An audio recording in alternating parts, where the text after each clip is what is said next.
Greetings. Greetings from Faceless Frank Reviews.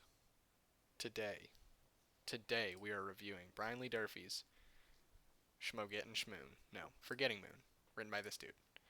Spoiler alert, it is amazing. I thoroughly enjoyed my time with this book. It is what I would say very, very modern fantasy. This is grim, dark fantasy. Very, very dark. There are some serious butts in this story. Um, but yeah, let's get into it. What's it about? Sorry, sorry. I'm spoiling shit over here.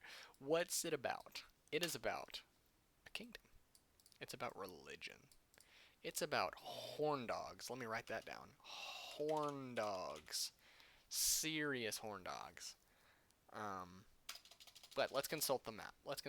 So this story is about these five kingdoms, these five isles. This world is very beautifully realized, I would say. Brian Lee Durfee is a fantastic writer. The prose is gorgeous. But back to the map. God damn it, Frank, get your fucking head out of your ass. You're all over the place. Sorsavier. Let me tell you, these dudes are no good. They're causing horrific stuff to happen to everybody else. So basically, the story opens up. The army of Sorsavier has just conquered Aiden White and Wendari. Their sights are set on Golconda as kind of the last sort of pride and joy of what they're after. Um, Thus begins our drama. So our cast is made up of, let's see here, the royal family of Golconda, the royalty of Golconda, right? Uh, no, royalty. No, it's about them. It's about Amadon, Golconda. They're here. They're doing it. You have the royal family of Amadon, who is basically been killed. The actual king has been killed and has left in his death a son who is now the king of Golconda, who is a fucking imbecile. I mean, there's no way around it. His name is Joven. He's the king of Golconda, and he is Joven crazy. This dude is a grade A rascal. Nothing but issues coming from Joven, the king of Golconda, who resides in Amadon. He's the worst. He basically is just like totally beholden to the kind of like order of religious people in this city who just they control him. He is nothing but a puppet for them, which is a shame. Obviously. And he has two sisters who are his two of our POV characters actually. So here, I'll do this. We've gotten this out of the way. The POVs that we're working with here are as follows. John Drillin, Brana Chell, the sister of the aforementioned Joven.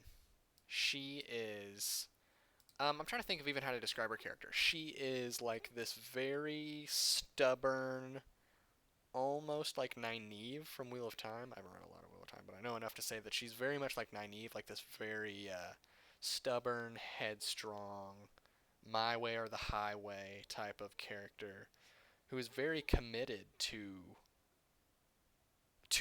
doing good for the kingdom of Golconda and for Amadon specifically. She is not as faithful as Joven is in the religion of Golconda. She don't like it. Joven torments her. It's crazy, but yeah, she is very purdy too. That are like our defining characteristic of her. She purdy. She very purdy. That being said, it's not.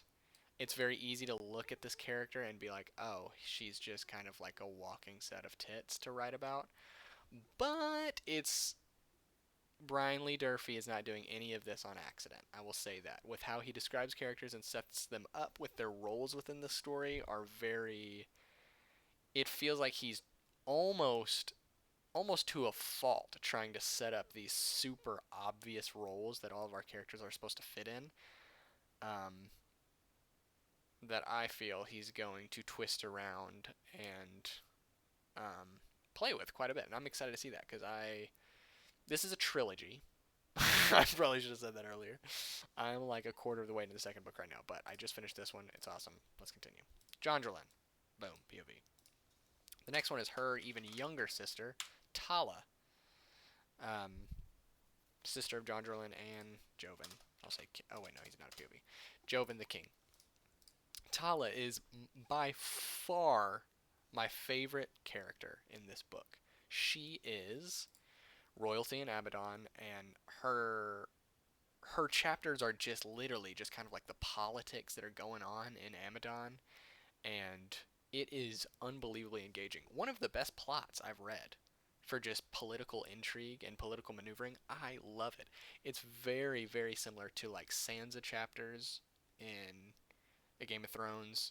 Um, Absolutely incredible. So much fun. Just causing mischief in the castle with the bros. I mean, it doesn't get any better than that. Let's be real. But I'm not even going to talk anymore about her because I just want you all to experience it. Then we have Galt. Galt. I'm not going to try to spell his last name. His last name is Albrecht. Galt. Galt Albrecht. The names are fucked sideways in this series, but I still love it. Galt, he is a knight of Sorsavier, leading the charge on all these, crusades they're doing of Aiden White, Wendari, now Golkana. He is kind of like not the main guy, but he is the main guy's like bodyguard. There's like this dude who's the leader of all this. He has his Knights Archaic, which is like 5 bros that he keeps around to keep him out of harm's way. Galt is one of these people. But he's starting to not feel very good about what they're doing. Surprise, surprise. A lifetime of pillaging and disemboweling people will get to you. Who knew? Galt's not feeling good. So that's his character. Kind of enough said. He's kind of like a, washed up man of violence. Almost wants to do better, but not even really wants to do better. Just doesn't really even. He just doesn't like it anymore. It's not that he has aspirations of higher, more noble tasks to do. He's just like, yeah, everyone around me is bitches, and I don't know if I want to chill with them anymore. So yeah, that's Galt. Next we have Nail. Nail. Nail.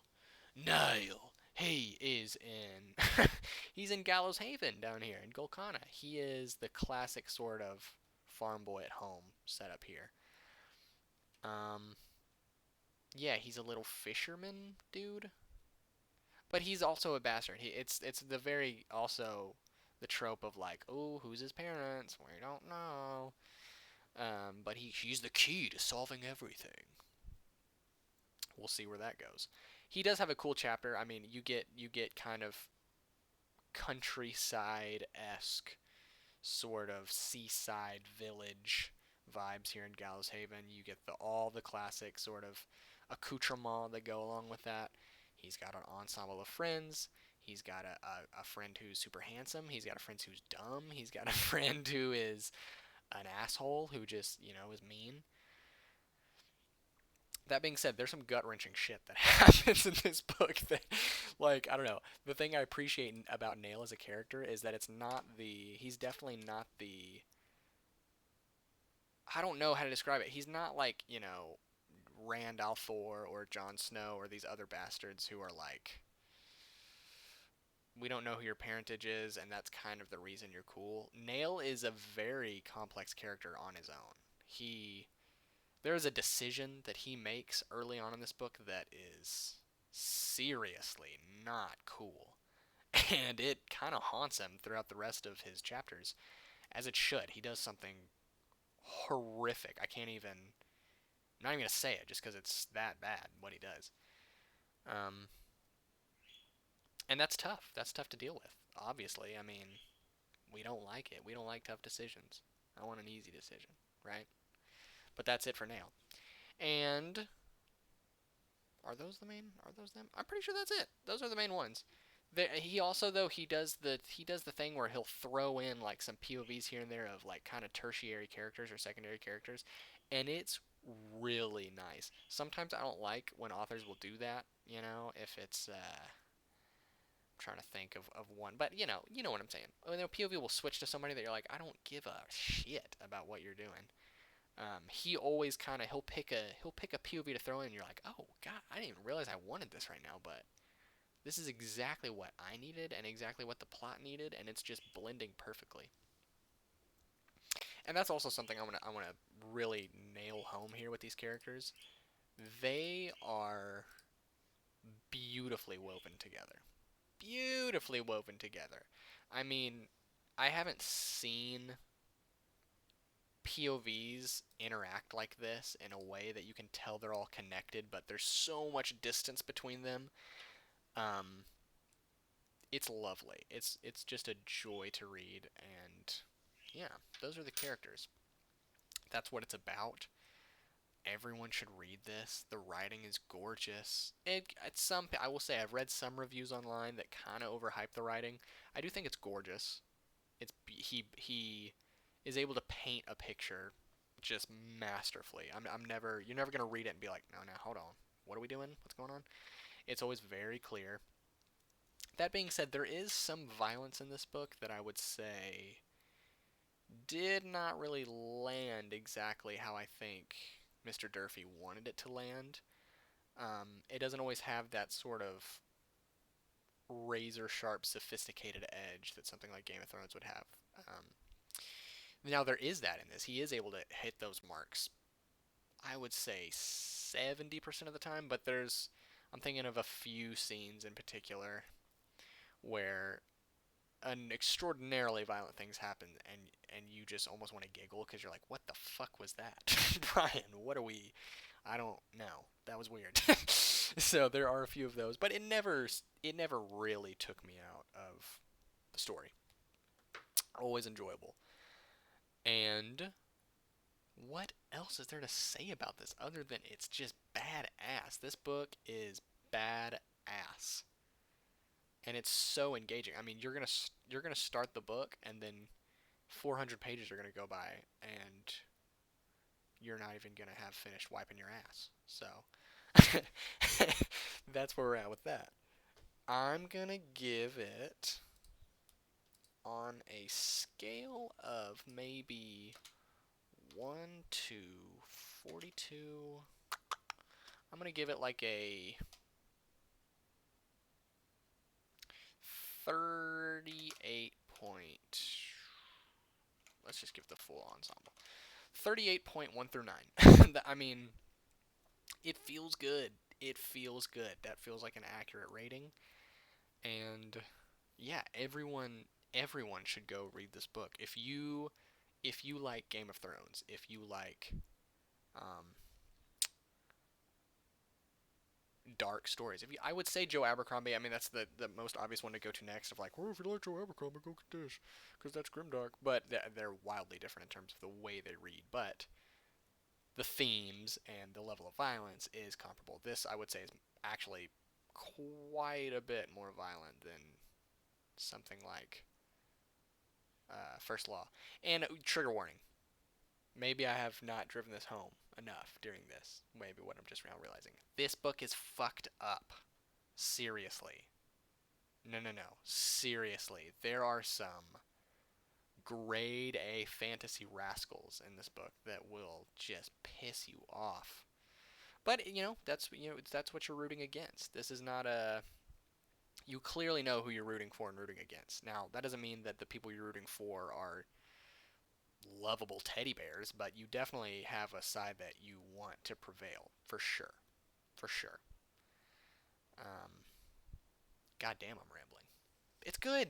It's good. Go read it. Go read it. Go read it now. Go. Bye. Go read it now. Right now. Stop.